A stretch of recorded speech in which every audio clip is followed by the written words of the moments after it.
4 years ago, I transferred from another department into this department. I was hearing every day just little issues from the crew. I'd go out and check in on a job, see how they were doing, and they would tell you that everything's good. And then as I would leave, I would listen on the radio to the work throughout the day and the different work that's going on, and I would hear issues, and I would hear problems coming up. A lot of frustrations, a lot of tension points that they had to work through, and just systemic problems that they were facing that they didn't know how to solve.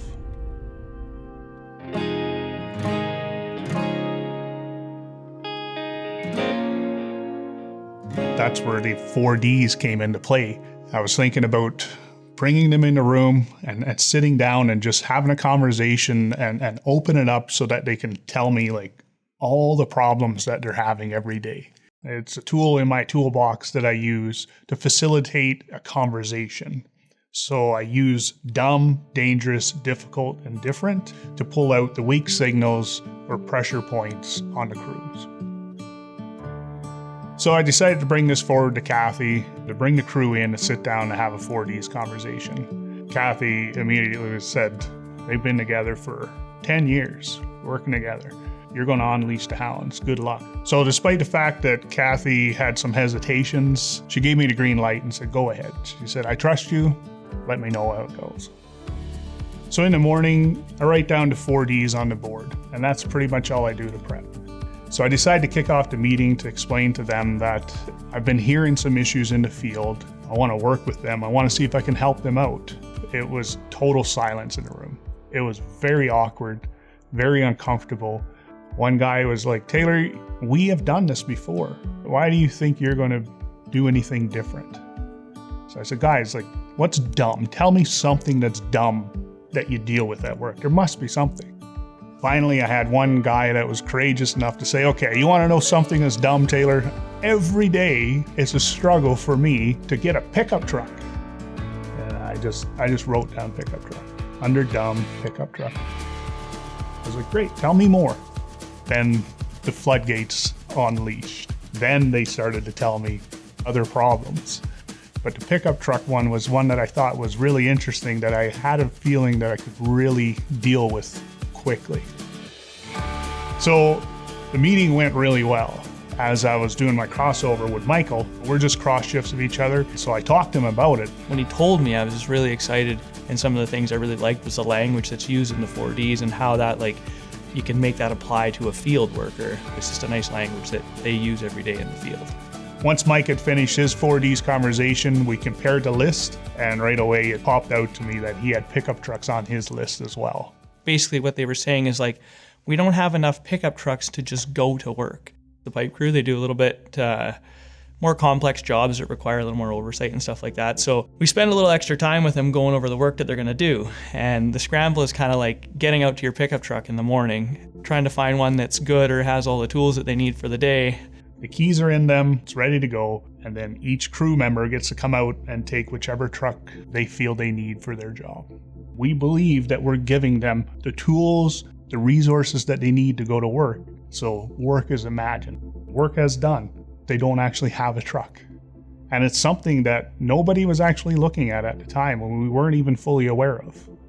One of the things we don't typically focus on is psychosocial risk, which really talks to the crew's morale. And that was one of the things that was most impacted by this. So our crews were feeling disengaged and unsupported, and really this was just eroding the trust that they had in us. They would go and like take the keys out of the truck and put it in their pocket before they came into the morning meetings. People would take trucks that had somebody else's PPE, so now that's going out in one location. Somebody got to go track that down. They'd take tools out of the trucks that were, other people's other work groups. You also have guys sitting down and they're rushing through their paperwork as their truck is driving away. They're doing all of these things just so they can get to the job site. Michael and I sat down and we held a 4Ds meeting together to further break down the issues within the scramble. What was dumb was the workers were being frustrated by the fact that we were essentially setting them up for failure.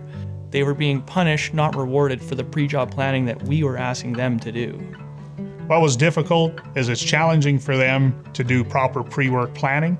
It's challenging when they don't have a pickup truck. And it's really difficult when you don't have the proper tools in your truck. What was dangerous actually wasn't anything at that time. When they're doing their pre-job plan and we're talking to them and et cetera, we're holding them and they're building that frustration internally so they don't go out with that clear head and a clear focus. What was different? Every day was different. There's no consistency. They never know if they're going to have the right tools. They never know if there's going to be a truck. Every day was a challenge to them. All of this information that we had gathered from boots on the ground, from the folks that are doing the work, here is what we're bringing forward now to our general foreman. Here is what we're going to be working on, turned into for the next couple of years. Let's start with pickup trucks. Now that Michael and I have all of this information put together, we went and brought it forward to Kathy. She was somewhat overwhelmed, but excited at the same time. They were kind of blown away and saw the value in it, so it was a very easy sell for us. They wanted 2 pickup trucks, 1-ton flat decks. That way they can throw all their tools in the back. On site, we own all of our pickup trucks. So that's the issue. It's the budgeting and where the budget comes from that's the struggle. But by going up to Kathy's manager, we could lease 2 trucks. And those can be done within a couple weeks. Immediately, the manager said, absolutely, I'll lease 2 trucks for you right now. So the next rotation now, we came into work and we had 2 brand new flat deck pickup trucks sitting out in the field. Immediately, everybody knew that was their trucks now.